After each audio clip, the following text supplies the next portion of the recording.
Welcome. My name's Kusalasara, and carrying on the series that we've been running for a few weeks now called What is the Sangha? What is the Sangha? And over the course of this series of talks, we're drawing mainly from a book called What is the Sangha by our teacher, Sangharakshita.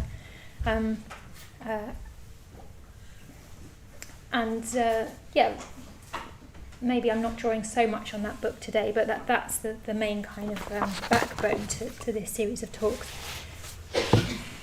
And the question, what is a Sangha, probably needs immediately a literal kind of answer, which is the Sangha is, roughly speaking, that can be described as the spiritual community of Buddhist practitioners. And Sangha sort of appears on all sorts of levels. Really importantly, it's one of the three jewels of Buddhism. So it's central. Sangha is central to the Buddha's teaching, and maybe that's what this set of talks is about, is exploring why that might be. So the three jewels are the Buddha, the Dharma, which is the Buddha's teachings, and the Sangha, the spiritual community. So over the course of these talks, we're trying to get to grips with what is a spiritual community and what is not. Why is it different from another kind of community? And why is it a jewel? Why is it something, another way to describe the three jewels of the three refuges. Refuges are something that you move towards, that you go to in order to be safe. So what is the Sangha as a refuge?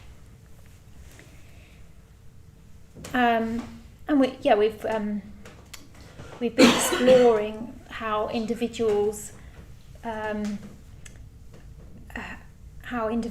relate to one another, the pull of the group. That's been one of the main themes, particularly last week, the pull of the group. So human beings being very, very prone to, maybe just being super aware of what other people think of them. And so, and our tendency is to be influenced by the thinking around us, the behaviour around us, and identify with certain groups of people, influenced by certain ideas or histories or lots of different ways. So if you want to know more about that, then you can listen to Kasha Mitra's talk from last week, which is online. But the pull of the group is very, very strong. So if you have ever been in a situation where you found it hard to speak out, then that's what I'm talking about. Or you've come out of a situation and thought, why didn't I say that? Why didn't I even know what I thought in that situation? It's because of the pull of the group. Yeah. So I'm going to start with the sort of vision. I'm going to start by describing two tales from early Buddhism, which are from the Pali Canon, which is the sort of earliest tales that we have, the earliest access we have, describing the life of the Buddha and the people around him. So the Pali Canon is a really great way to encounter what it's like, not only to meet the enlightened mind of the Buddha, but to meet the enlightened mind of his disciples. So as the Buddha taught, the first Sangha was formed when the first people that he taught also realised what he realised. So not only did they listen to him and sort of investigate what he said, but they realised the awakening experience that he had, they were able to have from listening to his teachings. So I'm going to describe two situations. Actually, probably some of the same characters appear in both of them. So one is a story that is actually, they're both set in the same woods, the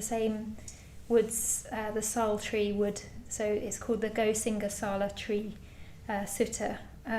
So particular kind of trees, particular kind of place where the Buddha and his disciples would move around to different parks and groves, etc., and practice here. So in the Sangharakshita tree sutta, there's a description of the woods, and a bunch of practitioners, quite a few of them are sitting around and sort of talking to each other. And first of all, they're rejoicing in their environment. So they say, the wood is delightful, the night is moonlit, the sala trees are all in bloom, and heavenly scents seem to be floating in the air.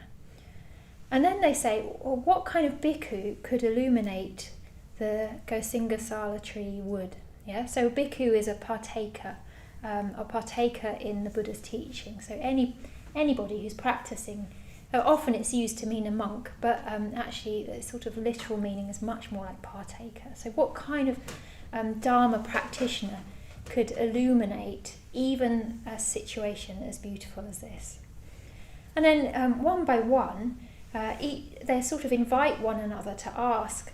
Really, they're asking, what practices do you value? So the first one is Ananda, who's known as the Buddha's companion, and he was really, he is the main collector of the Buddha's teachings and life stories. So he stayed with the Buddha for many decades, and he had an amazing memory. So Ananda, he said, the kind of person who could illuminate the wood on a moonlit night like this, with heavenly scents floating in the air, would be someone who's learned much, who remembers, who consolidates, has mastered, has investigated teachings, and has penetrated deeply into teachings. So he's describing what he values. He's describing his own Buddhist practice, and then he asks another person. He moves on. He says, "So what do you think?" So it's a bit like if we were to sit in groups and say, "Oh, what kind of practice what do you find valuable in your Buddhist practice?" And not only is the description what someone finds valuable, it turns out that that's what they're walking the walk, or they're talking the talk. That's what he's known for. So then he asks Revata, and Revata says, "Oh, someone who delights in solitary meditation, who does not neglect meditation, who has internal serenity of mind, who dwells in empty huts." So that's what Revata likes to do. He likes to go off in seclusion, find an empty hut and meditate. And then he passes it on to Shariputra. And Shariputra says, "Oh, someone who has the divine eye, whose purified vision surpasses the human vision." So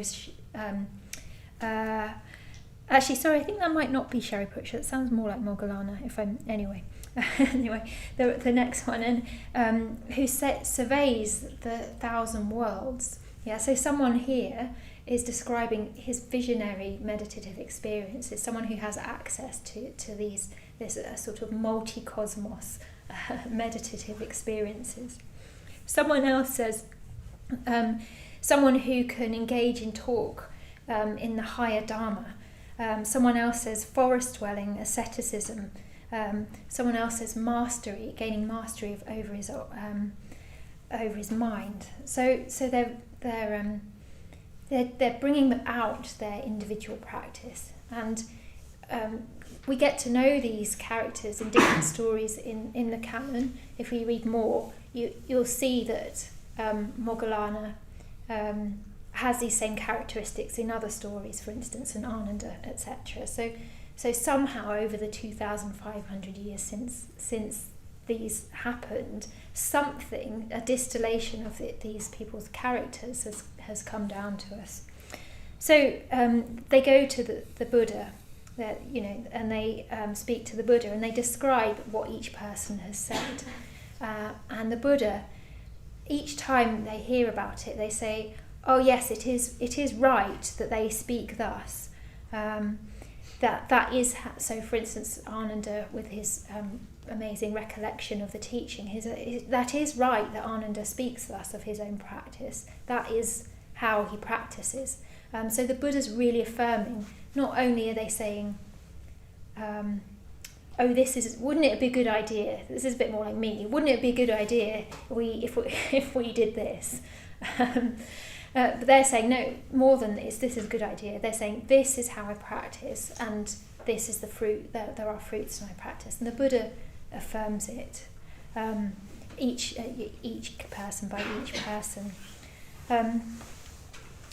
And then the Buddha gives a little teaching of his own practice, which was to sit, to make a vow, to sit under a tree, meditating until, not moving until the how does he put it, until his mind is liberating from the taints of clinging.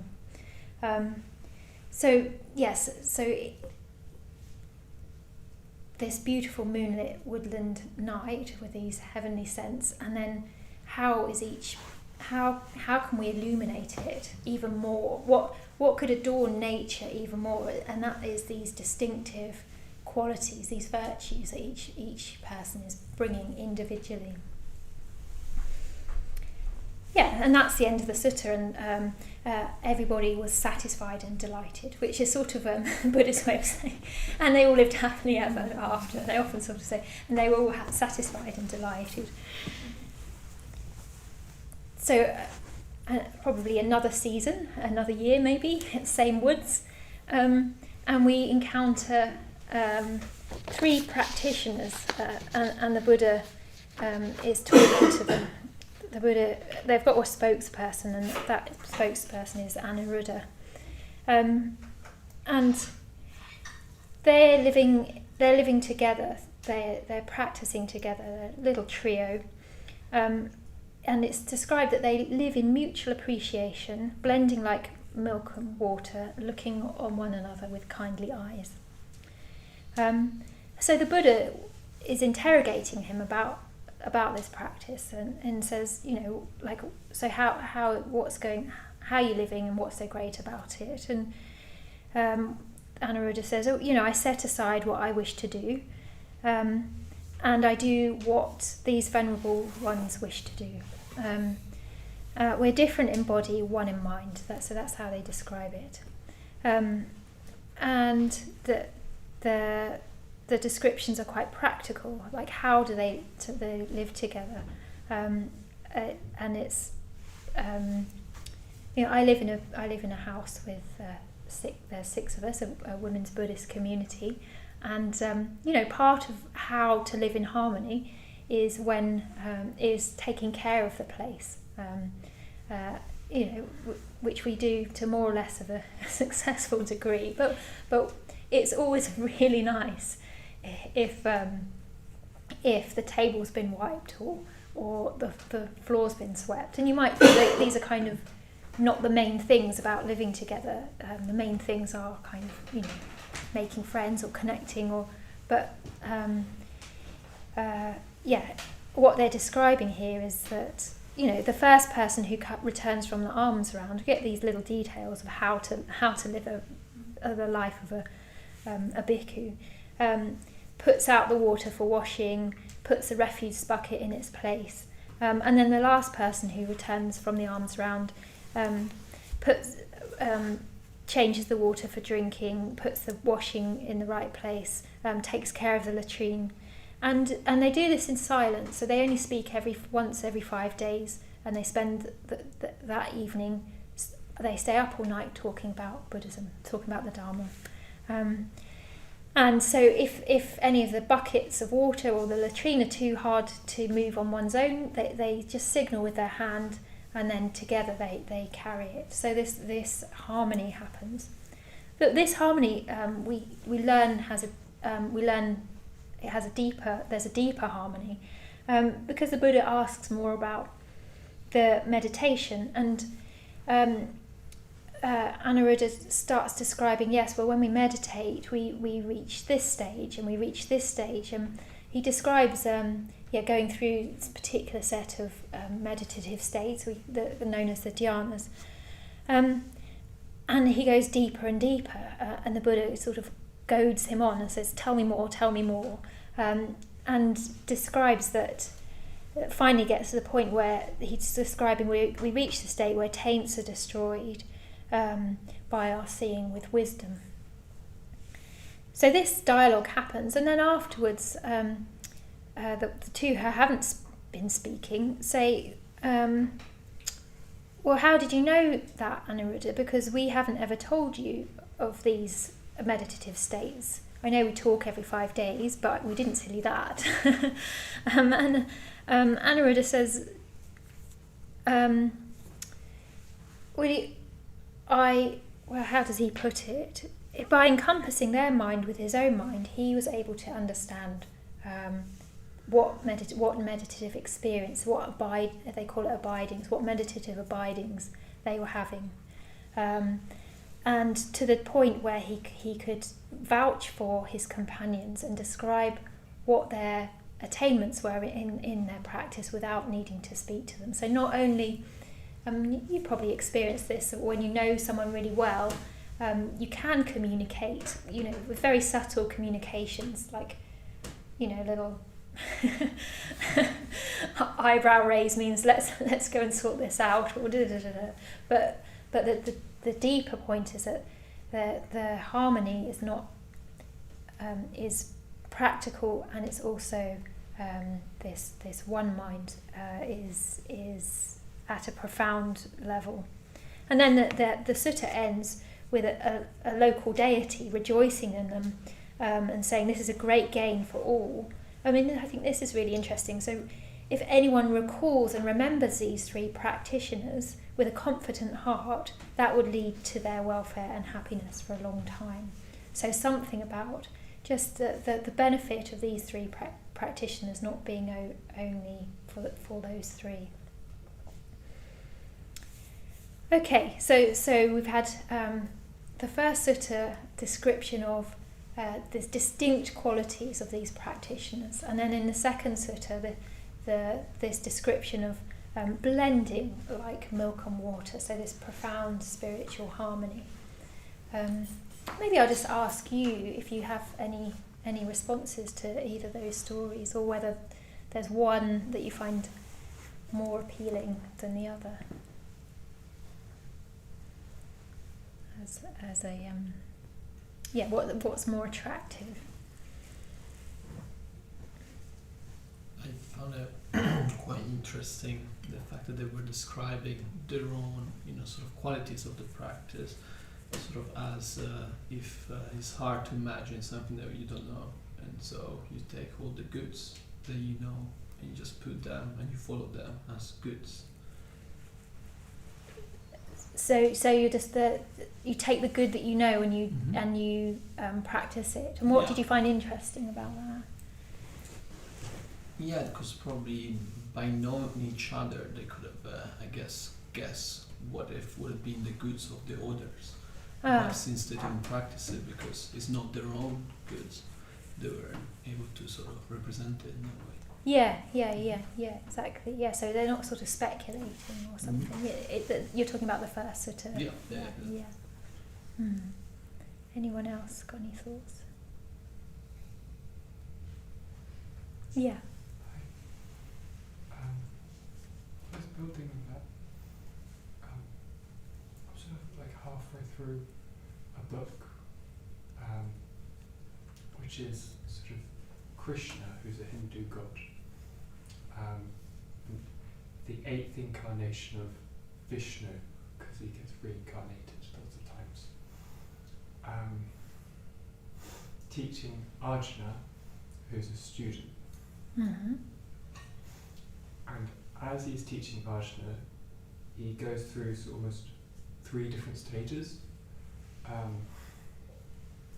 which are very similar to the 3 different practitioners. So you have meditation, action, and then devotion. And as Krishna is teaching each of these different stages, he says, this is the best way to reach union with God.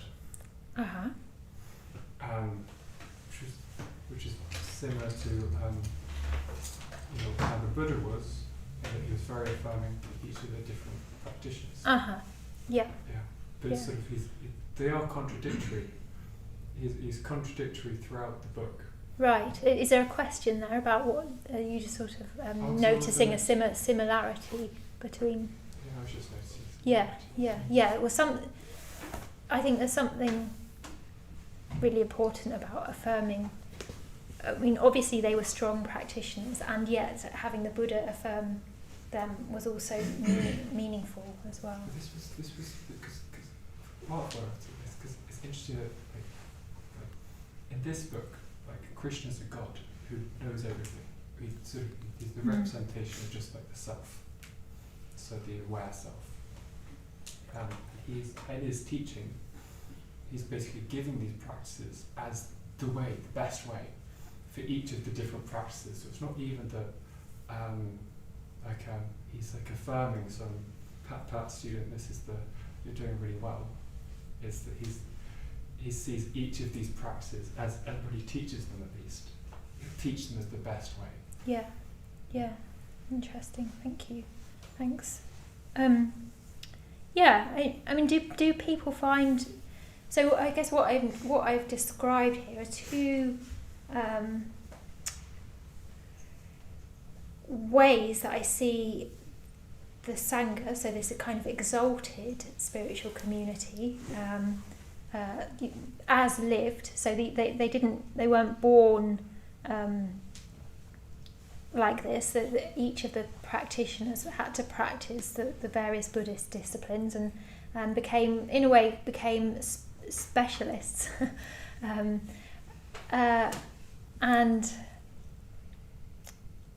just wondering if that sort of vision, as described here, appeals to you, and if there's I don't know if there's either one or the other that sounds like, oh yeah, that sounds good. Maybe not. This blending like milk and water sound like something you'd want to do. I was just thinking that I like the first one because the individuals kept their individuality. When they make progress and when they practice, they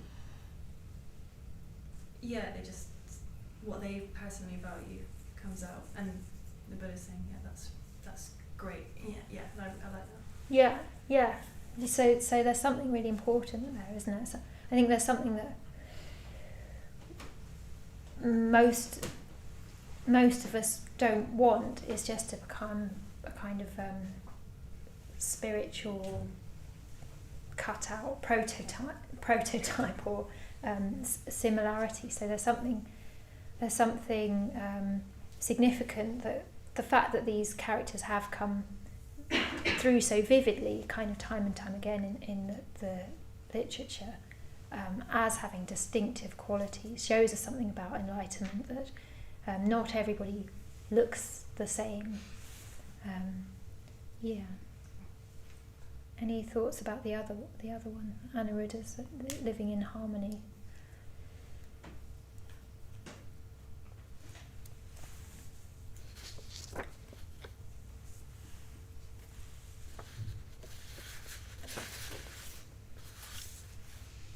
What we've been talking about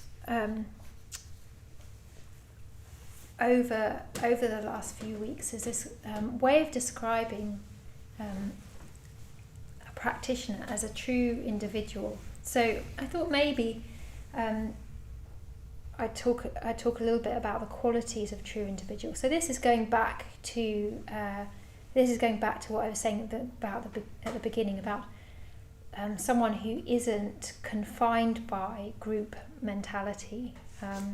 And it's very easy to spot group mentality, especially in others. It's a bit harder to spot it in ourselves sometimes, because we feel so particular, don't we? Our own experience is so particular. Very, very easy to spot it.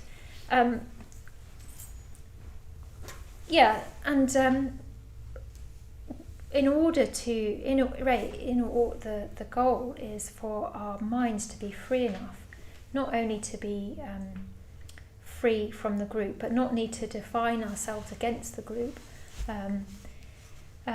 So able to speak up, but don't have to speak up. So many of us will be the type that doesn't particularly like to speak out, but then there will be those of us here who sort of always feel impelled to speak out. A true individual is someone who is not impelled, is able to reflect quite clearly on what the right things to do. So I'm going to go through some of the qualities, and then we'll maybe bring it back to see if it makes more sense of those two stories. So some of the qualities of the true individual. And this is from Sangharakshita, this is his description. So conscious of oneself as separate from the group, as an individual. And the true individual has the ability to act, as I was saying, against the group or differently from the group. And isn't doing it just to rebel. The true individual's qualities are awareness. So this is a self-aware, and it's the kind of depth of awareness that we're sort of talking about in these meditative states that I was describing in the sutta as well. So a profound awareness of one's own motivations, one's own proclivities, and other people's needs. So a true individual is self-aware and also emotionally positive. So that's always a check, isn't it? Like how well one's doing in the spiritual life is there emotional positivity there? And this emotional positivity includes goodwill to all living beings. So you're starting to see this picture of the true individual as being quite a high level practitioner. Yeah. A true individual is not determined in their thinking or feeling or acting by previously existing mental or emotional psychological patterns, whether one's own or other people's. Okay, so that's really quite difficult. Yeah, so quite a liberated mind being described there. So a true individual is not determined in their thinking or feeling or acting by previously existing mental or emotional psychological patterns, which means that they're able to have enough self-awareness, positivity, to not be caught in habits. So very often when we're sitting to meditate, this is what Pranimanis was talking about, bringing this idea of creativity. Creativity, when we're talking about our minds, is the space in it to respond appropriately rather than habitually. Yeah, so it can bring a fresh perspective, can see what's needed rather than use the same thing, the same tactic that we've always done. And it can be very, very. We can have a very strong feeling of like, no, I want to do things the way I do them. It can be quite threatening to try and do them in another way, because then it's a bit like, well, if I don't do things in this way, like if I don't do things in the Kusalasara way, like who actually am I? And then it's like, hold on, I want to be me.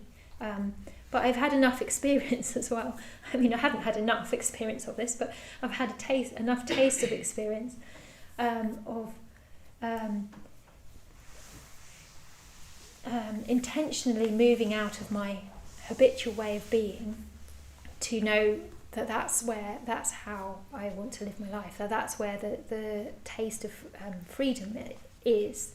I was thinking about, sometimes it's just building up and quite slow ways that you don't sort of notice as you practice, that you're just a bit more easygoing about certain things that used to wind you up. And sometimes we're really confronted by certain things. I remember one time someone who I looked up to, who I was very close to, who I really care about, she was really, really angry with me, and it wasn't fair. It wasn't just me saying that's not fair. Like the way she was behaving was probably nothing to do with me. There was a lot of other things going on, and she wasn't behaving well towards me, and it was awful because what it meant was that I couldn't. I think the worst part of it was that I had to behave in a different way. That was the most difficult thing about it, is it demanded of me a new response. I don't particularly like conflict, but it was so unpleasant I couldn't avoid it. Does that make sense? I couldn't use my usual strategy of just like, I'll just leave the room and go and phone someone or something. And it took a lot of courage, and I was very frightened, but I knew that for us to be better friends, which is always my aim in any situation, I had to say something. So I did. I spoke to her, and I was able to point out that it wasn't right really how she was speaking to me, and also I was able to say I'm frightened. And it completely changed, something completely changed. And, our friendship is much deeper for that kind of encounter. And I'm more able to do that now as well.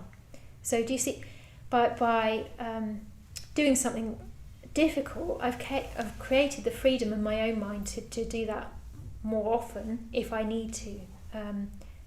So I've sort of got more space in my mind to make more different choices. So you might have some experiences like that, and it's so easy just to not do that as well. So I think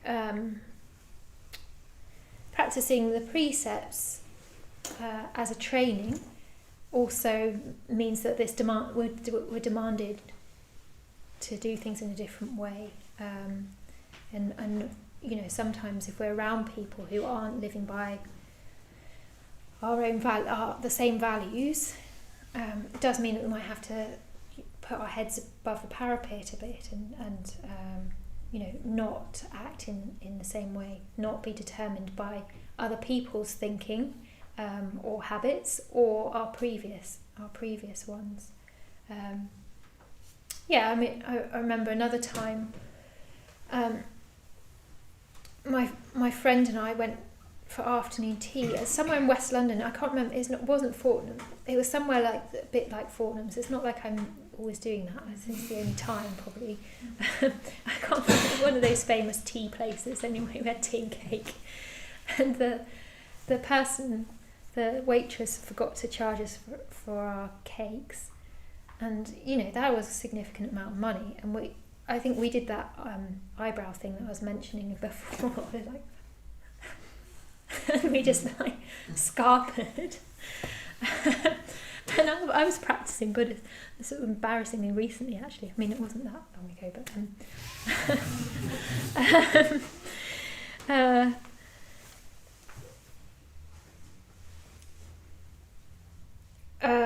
I think that wasn't my idea. I think I went along with it, and if I'd been on my own, if I'd been on my own, I certainly wouldn't have done it. But I went along with it, and afterwards, I felt like such a doofus. I was like, mainly because I went against my own values. It was mainly that sense of, I could have just said no. Actually, I prefer to pay. The peer pressure wasn't that strong. I just sort of saw the sort of habit of going along with the flow.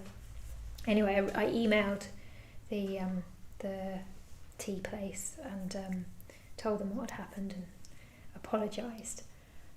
And I also CC'd my friend in as well, which, So the whole thing was really quite humiliating. But I felt like I did And then they were like, the tea place was delighted actually. How refreshing, we've never heard anyone be so honest, the cake's on us.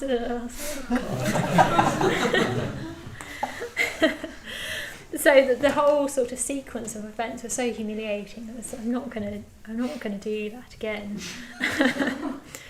Too much, much sort of made it much easier just at the time to speak out and say, I'd rather pay for everyone's cakes and go through that again.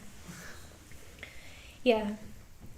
So so more qualities about the true individual, responsible, and responsible. But I mean, I think that's really interesting. And that I think that's helpful in relation to the last point of not being determined by our own previously existing mental, emotional patterns, etc. So it's not like we just sort of go, woo, I'm going to do something new and just give up everything, or just be like crazy spontaneous person.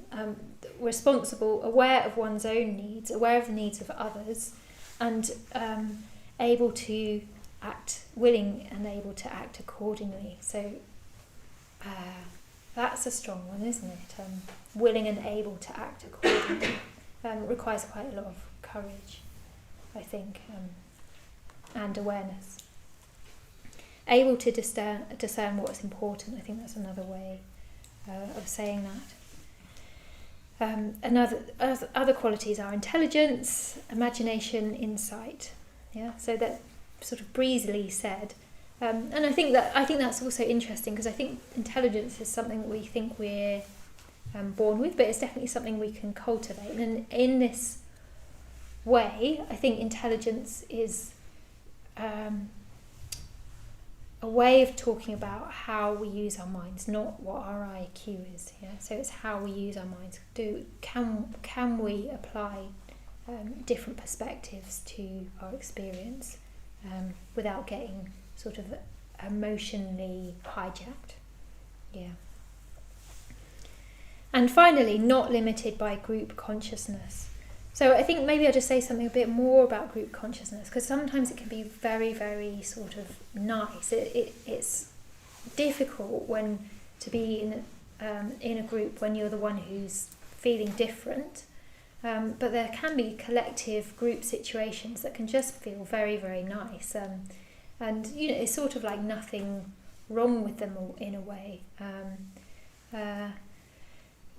I don't know. I'm trying to think of some examples. Like if you're into gigs and things, like going in a crowd and everybody really enjoying the music. There's kind of collective situation, isn't there? That's just really, you can just sort of like partake in. Or like when you find your home crowd, like you find your people or something, you find your tribe, and it's like, great, I can just be myself here. But that's relaxing. But when it's difficult when you want to do something different from that. And Akasha Mitchell was sort of describing how teenage tribes think they're being so alternative, but the minute you stop behaving according to that tribe, you're sort of like out. Groups tend to be very conservative and conformist. So not being limited by that is a mark of a true individual. Yeah, so Sangharakshita talks about this mind of the practitioner who's a true individual. It's not a traditional term, but it can be sort of equated with a Buddhist term called Arya. So Arya often means noble. So when we're talking about the enlightened Sangha, we say the Arya Sangha, people who have, over the course of Buddhist history, become enlightened. So noble, but other words for it are not ordinary. So out of the ordinary, maybe exalted or pure. So people who've not born pure or anything like that, but who've purified their mind through their practice. And so Arya is contrasted with, I was trying to practice saying this earlier, prathagjanas, which means foolish. It's sort of tormenting ourselves with things that can't ever give us satisfaction. Going for refuge. So I was talking about refuges earlier. Going for refuge to things that actually aren't refuges.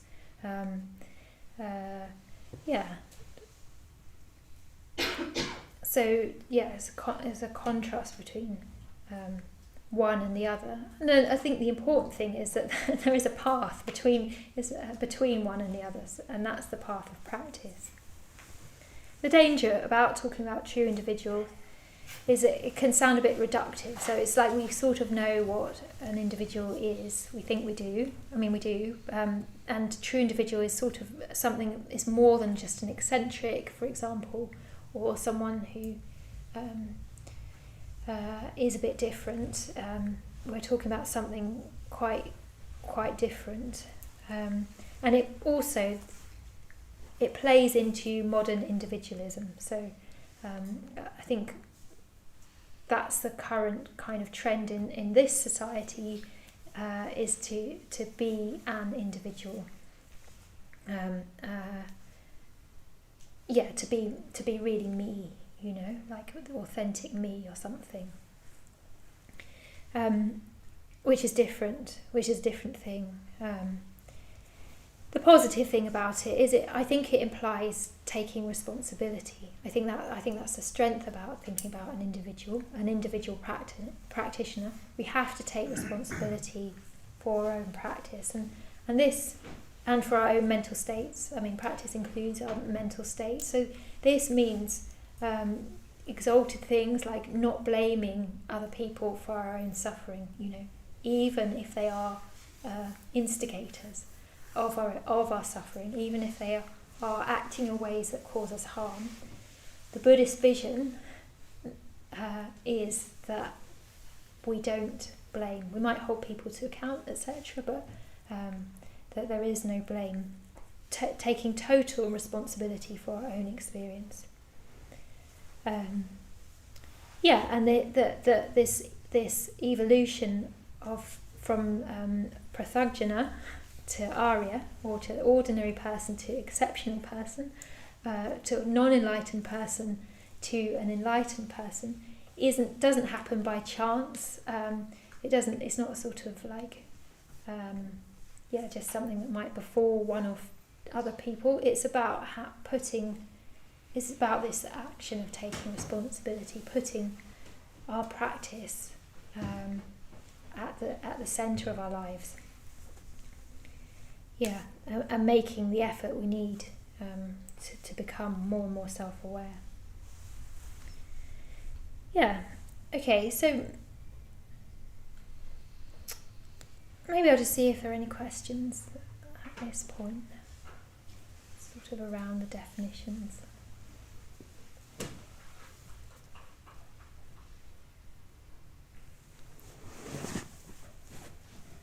Does it sound appealing to become more and more individual than you are?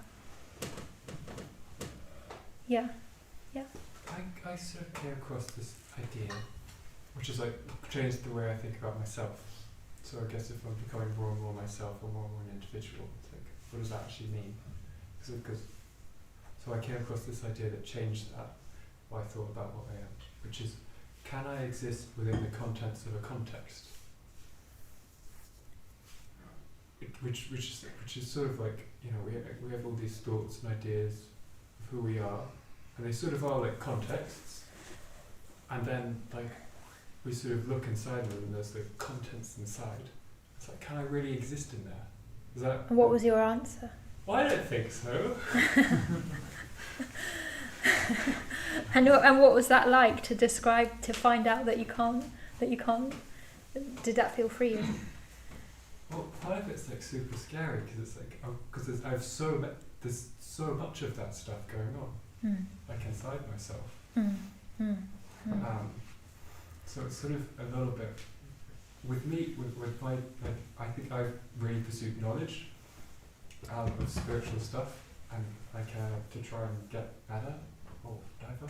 And for me, it's always been like the point where it's come to this like point of like stupidity, of like, well, this is just so damn obvious, but I just can't seem to get my head around it. Yeah. And it's like when I reach that point of just like, it's like I have to keep on just reminding myself, or keep on doing the thing that's like acknowledging the truth of the situation. Yeah. Even I mean, though I think I've got what something you're saying. I mean, I'm not quite sure all the things you're saying, but what the point that's quite helpful is not being able to get our heads around it, and I think that's why talk about practice rather than acquired knowledge. Yeah, I'm just going to see if there's any other thoughts. Yeah, Richie, thank you. Yeah, so I really like the image of them sitting around in the forest talking about like what are you into, and and like how every person will be more into something than the other, or better at something.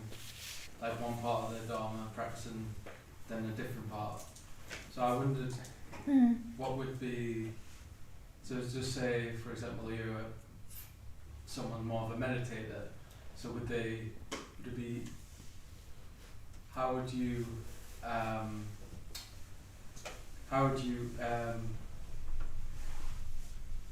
like go forward with that? Do you think for someone to then really get into meditation, like really get deep with meditation, but to the like detriment of not maybe making friends as much? Or like what is the balance? It's like, so if someone's more intellectual, should they just go down that and like try to be the best at that? Yeah, I see what you mean. Like, how do you know how much to specialise or something? Yeah. I think it's probably a bit like most trainings. You sort of start with a broad base, and you do it in relation to other people as well. So that none of them would be leading their own practice. And this is, you've nicely introduced the need for Sangha in this way. So fundamentally, the Buddha taught practice the precepts, the path of ethics, meditation, wisdom. So practice ethics, learn to meditate, reflect in a way that you see deeper into the nature of reality. And so they'll all be doing that. Probably would have started off with the same training, but they'd also be practicing with others and others who further along the path, etc. And in a way, that's partly why we need the Sangha. We need a community of people who are doing the same thing as us, who with other people who are further along the path, who can point out what our strengths are and say, like you're really making headway here, or actually you're on a bit of a what do you call it, wrong direction there. And I think also one also gets a taste for what progress is like in one's own life. So maybe we can sort of recognise that ourselves as well. Like when we've kind of worked, it's like, oh yeah, this bit of practice has actually borne fruit, and can start to savour that, know what that kind of tastes like a bit. Yeah. Does that help? Yeah. It's a good question though. Yeah. Becky? Leon Line wants to know if any of this ties into non-dualism. I don't know if I want to talk about non-dualism. Sorry, Lee. Claire? I was going to say, I really love that second story. And I think it's really interesting because I really think that is a description of three individuals, and yet we've not had any description of them that make them different from each other. Yeah. There's no qualities that are different from each other. So I was thinking, why do I think they're individuals? I Yeah. think it's something to do with the depth of communication that Oh. they have with each other, which makes me think they must have like a depth of communication with themselves. Uh-huh. I don't quite know how I can relate that, but that seems to me what an true individual is. Yes, okay, that's really nice. So Claire's just asking, like, why does she think that the three practitioners are individual when there's no distinctive characteristics discriminating one from the other, and something about the depth of communication. Can you say any more about that? Like, what? I think I know what you mean.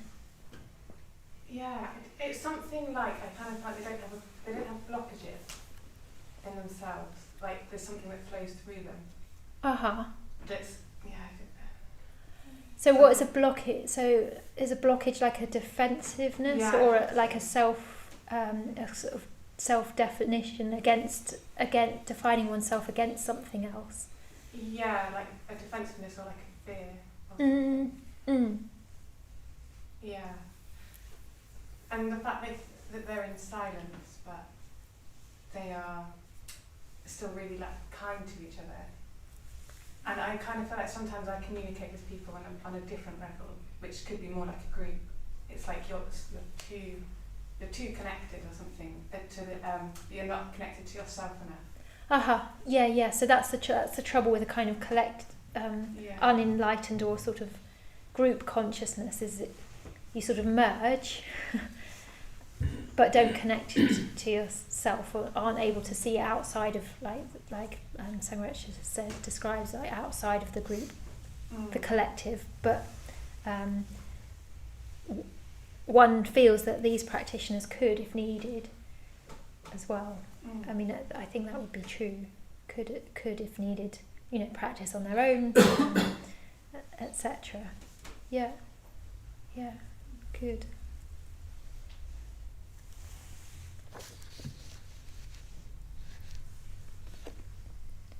Yeah, maybe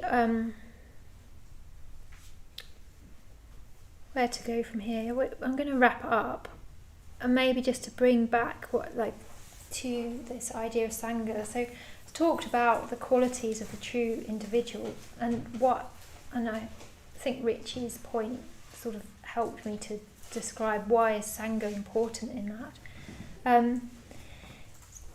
Yes, and what happens when you get a community of people together that have been practicing in this way? So we sort of know what it's like to be in a group that isn't a group of non-practitioners. And I mean, one description of the Sangha is that it's got practical implications, like I was saying, like it helps being around other people. Really, this is my experience, that I try and be around other practitioners as much as possible. It helps me see my blind spots. It helps me see other people being skillful, and gives me aspiration. So there's practical reasons, and it means that I have people around me who've been practicing longer than me, who are really wise, and I can talk to them, etc. And there's something as well other that happens that is more than just the practical. It's what is it? It's like a profound spiritual experience. That's, sometimes in collective situations, like in a ritual, and sometimes I have this. We have order gatherings, so order members.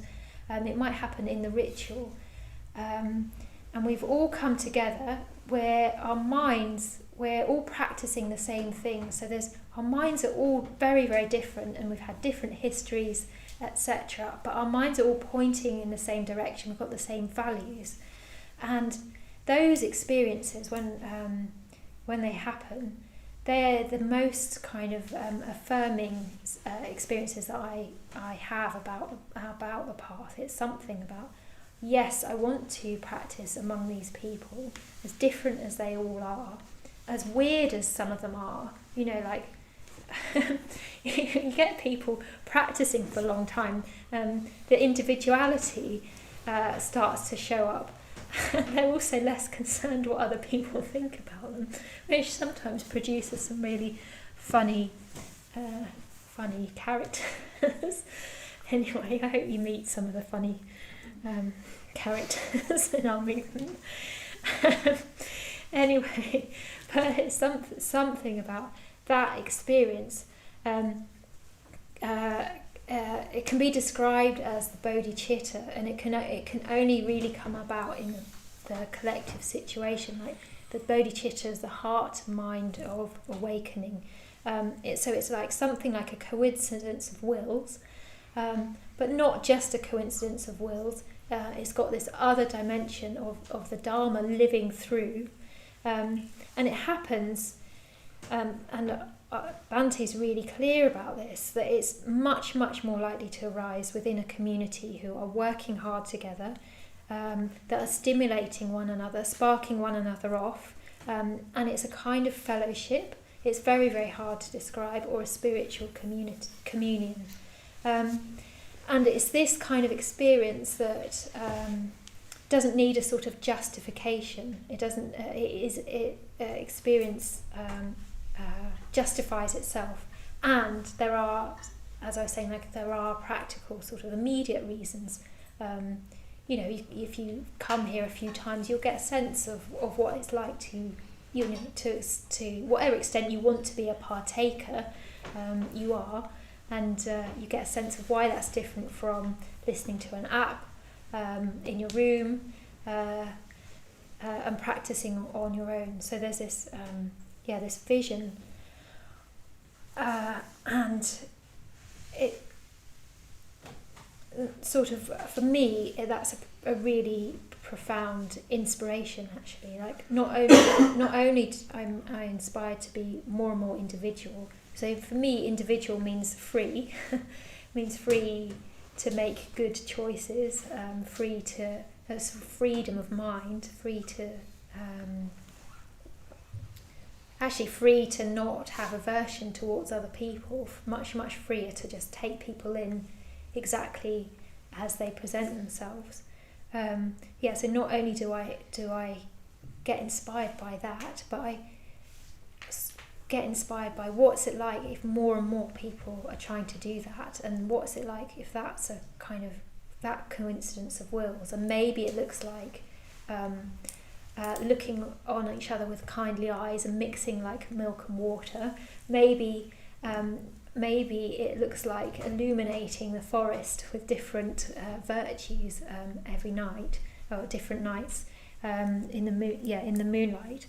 Or maybe it looks, I don't know, like something else. I don't know what it looks like, but I know for me that's certainly where humanity can go if we try. Is, it's not going to happen. Like I say, it's not going to happen by accident. But if people want to, there are contexts where that can happen. There are ways to try, and it's